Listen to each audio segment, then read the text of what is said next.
Film diawali dengan diperlihatkan seorang gadis bernama Jessie yang tampak bingung dan putus asa.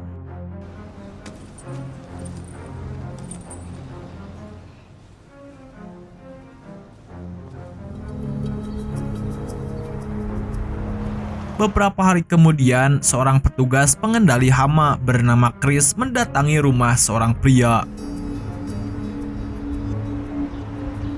Namun ketika pintu dibuka,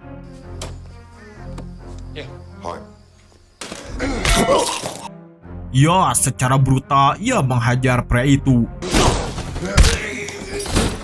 Kemudian Chris menuntutnya untuk menunjukkan di mana sejumlah kaset rekaman disimpan. Alhasil pria ini memberitahu kalau kaset rekaman tersimpan di lemari. Tanpa membuang waktu, Chris langsung menghancurkan kaset-kaset rekaman itu.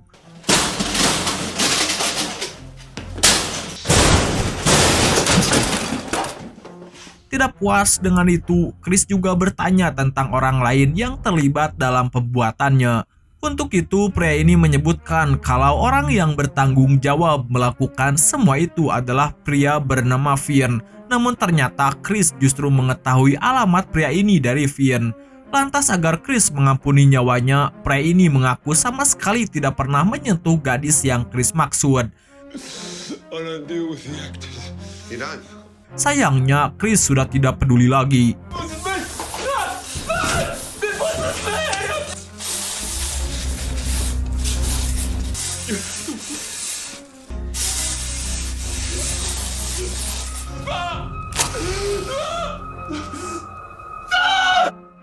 Setelah membakar rumah beserta pria itu di dalamnya, Chris pergi keluar kota.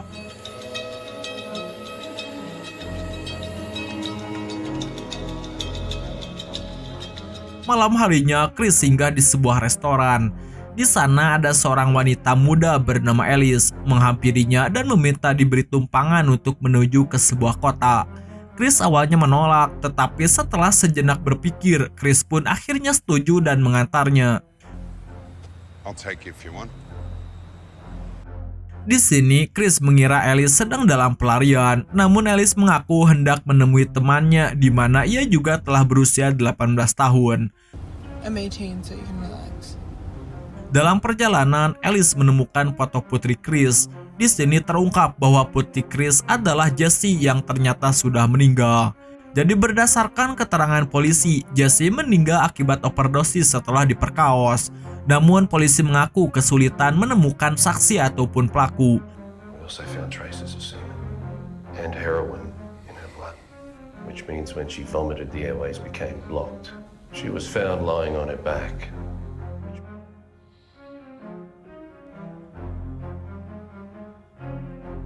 Hingga suatu hari, Chris menerima paket berisi kaset video esek-esek yang dibintangi oleh Jessie.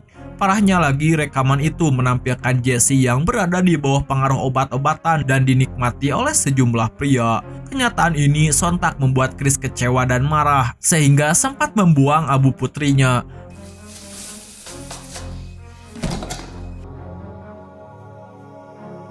Setelah teringat akan masa kecil Jessie, Chris kembali mengumpulkan abunya dan memutuskan untuk mencari tahu kebenaran di balik kematian putrinya tersebut.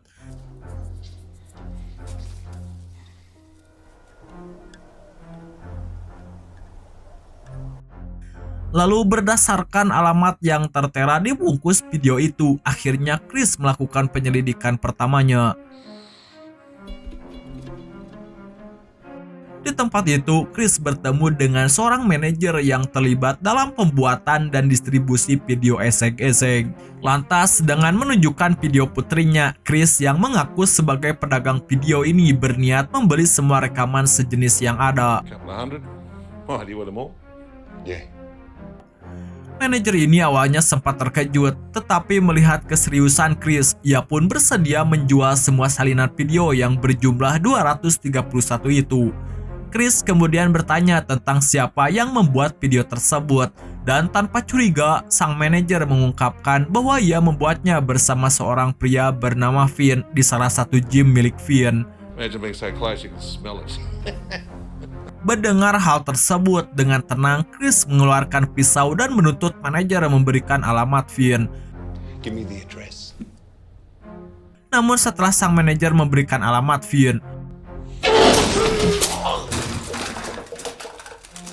rupanya kedatangan Chris tidak sekedar untuk menyelidiki, tetapi untuk melakukan balas dendam. Setelah menghabisi manajer itu, Chris pergi dengan membawa semua salinan video Jesse untuk memusnahkannya.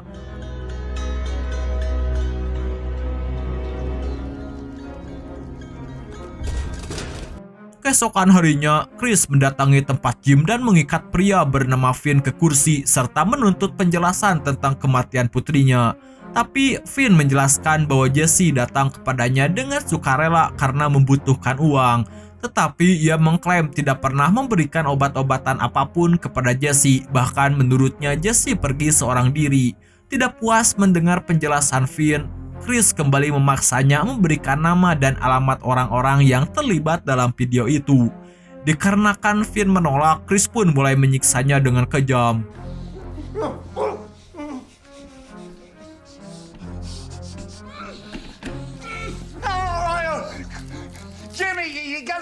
Di bawah siksaan dari Chris, akhirnya ia memberikan ponsel yang berisi nama dan nomor telepon semua orang yang terlibat dalam video. Saat bersamaan, salah satu anak buah Finn masuk, sehingga Finn segera memerintahkannya untuk menghabisi Chris.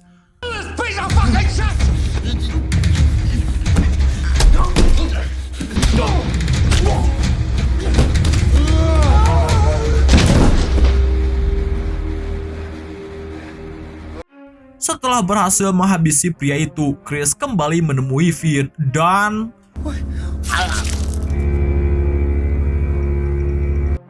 kembali ke perjalanan Chris bersama Alice, di mana saat itu Alice bertanya tentang Gucci yang ada di dalam mobil. Karena itu, Chris memberitahu kalau Gucci tersebut berisi abu putrinya yang meninggal akibat overdosis. Berarti sampai di sini Chris tidak menjelaskan misi balas dendamnya kepada Alice. Chris kemudian membawa mereka menginap di sebuah motel. Di dalam kamar, Chris menyalakan TV yang saat itu menyiarkan berita tentang pembunuhan terhadap beberapa orang yang terlibat dalam bisnis video ezek-ezek yang baru ini terjadi. Chris lalu memberitahu Alice bahwa keesokan pagi ia akan pergi menemui klien dan berjanji untuk segera kembali. Kemudian di pagi hari, Chris yang kembali menyamar sebagai petugas pengendali hama tiba di tempat pria bernama Jimmy. Setelah berpura-pura melakukan pemeriksaan, secara mengejutkan Chris menyerang Jimmy.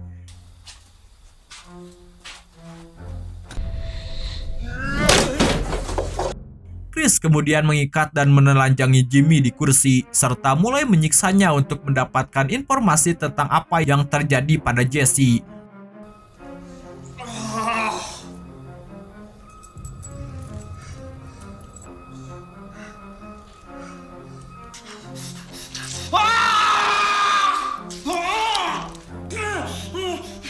Tidak sanggup merasakan siksaan dari Chris, Jimmy mengungkapkan siapa saja yang terlibat dalam pembuatan rekaman itu, namun merahasiakan keberadaan sang adik. Dan menurutnya, Jesse datang untuk syuting atas kehendaknya sendiri. Jelas jawaban ini tidak membuat Chris merasa puas. Which one of them fucked up? Tell me where to find your brother! Lives down the road. Such a fucking hole, Irene! Di tengah semua itu, istri Jimmy yang bernama Irene tiba-tiba muncul dan memberitahu keberadaan adik Jimmy. Di sini terungkap Irene adalah orang yang mengirimkan kaset rekaman kepada Chris karena menurutnya Jimmy dan adiknya adalah binatang yang harus mendapatkan ganjaran seperti ini. Him and his fucking brother. Saat mereka sedang berbicara, adik Jimmy yang bernama Eddie datang dan melihat Jimmy dalam kondisi menyedihkan. Come back later and call the police. Ketika Chris hendak menghabisi Jimmy,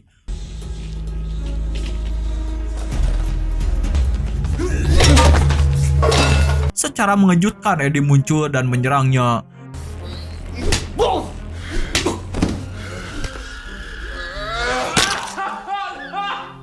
Setelah berhasil menghabisi Eddie, tanpa ragu Chris juga menghabisi Jimmy.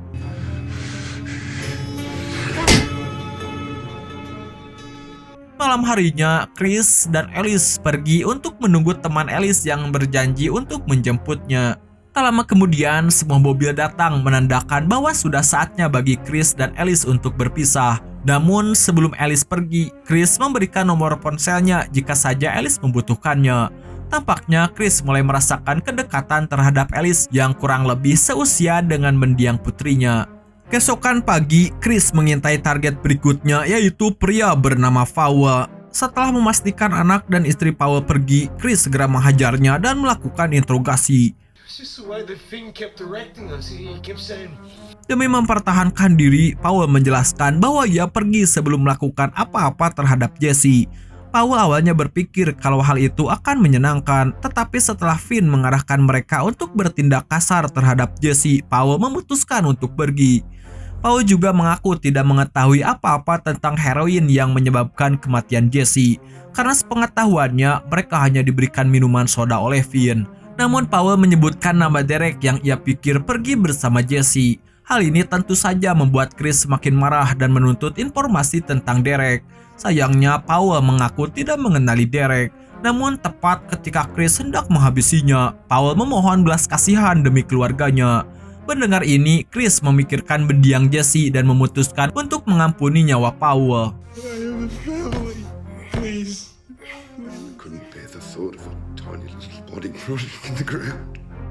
Setelah pertemuannya dengan Powell, Chris memutuskan untuk tidak memburu Derek ataupun sisa orang yang terlibat dalam pembuatan video Jesse.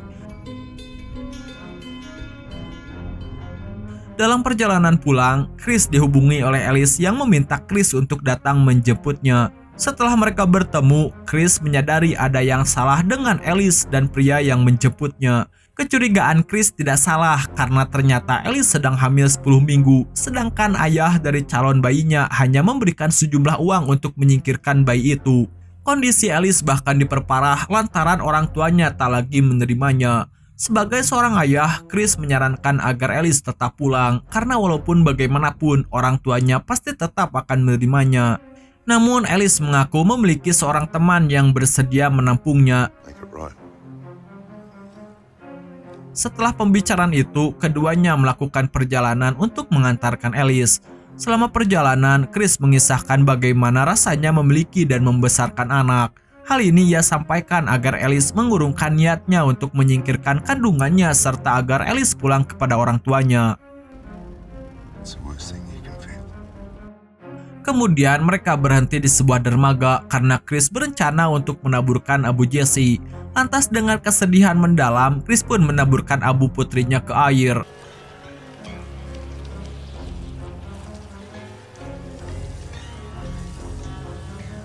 Saat perjalanan kembali, ponsel Finn yang Chris ambil mendapat pesan dari Derek. Chris yang sudah memutuskan untuk berhenti mengejar pembunuh putrinya akhirnya mengabaikan pesan itu ketika polisi menghentikan perjalanan mereka. Setelah melihat SIM Chris, tiba-tiba polisi ini memaksa mereka keluar dari mobil dan meminta Alice memborgol tangan Chris. Get out of the car. Slowly. Yang mengejutkannya, polisi mengatakan bahwa Chris ditahan atas dugaan pembunuhan terhadap 6 orang. Murder of 6 people. What? Shut your mouth. Lantas polisi membawa keduanya berkendara, tetapi bukan ke kantor polisi, namun malah membawa mereka ke sebuah bangunan dan disambut oleh sejumlah pria. Ya, rupanya bangunan itu adalah markas dari Derek yang menyuap polisi untuk menangkap Chris. Setelah menerima uangnya, polisi itu pun mengambil borgol dari tangan Chris. Sebelum membawa Alice keluar, Chris mencoba menawarkan uang kepada Derek. Tetapi Derek yang marah atas kematian Jimmy dan Eddie langsung menghajarnya.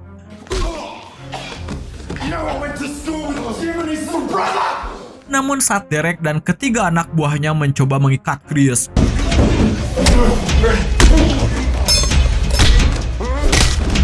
ia berhasil melakukan perlawanan dan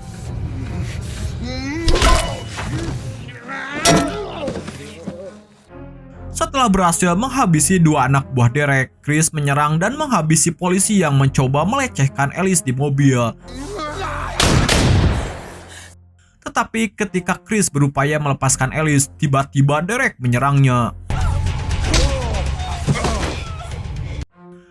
Begitu siuman, Chris mendapati dirinya terikat di kursi, sedangkan Alice diikat di sudut ruangan. Dalam kondisi seperti itu pun, Derek masih berniat menjual Alice kepada seseorang. Derek bahkan mengintimidasi Chris dengan mengungkapkan bahwa dialah yang mencokoki obat-obatan kepada Jesse sebelum menikmati tubuhnya. Masih belum puas, Derek juga menggesek perut Chris sebelum membawa Alice pergi.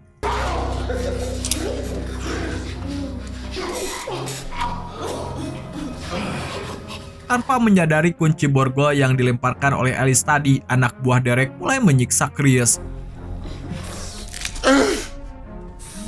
Selama ini terjadi, Chris berhasil mendapatkan kunci dan membebaskan dirinya. Lalu inilah yang terjadi.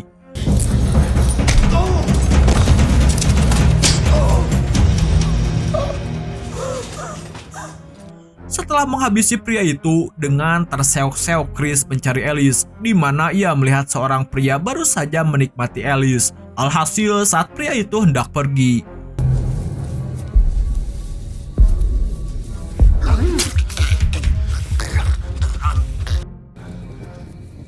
setelah dengan kejam menghabisi pria tersebut, Chris pun menghadapi Derek.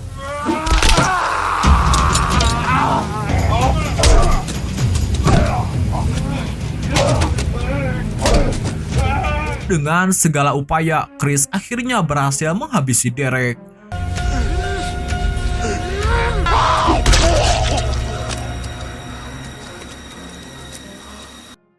Di akhir film, kita diperlihatkan Chris yang mendatangi Alice yang dalam kondisi menyedihkan, di mana terdengar suara sirine polisi yang mendekati lokasi.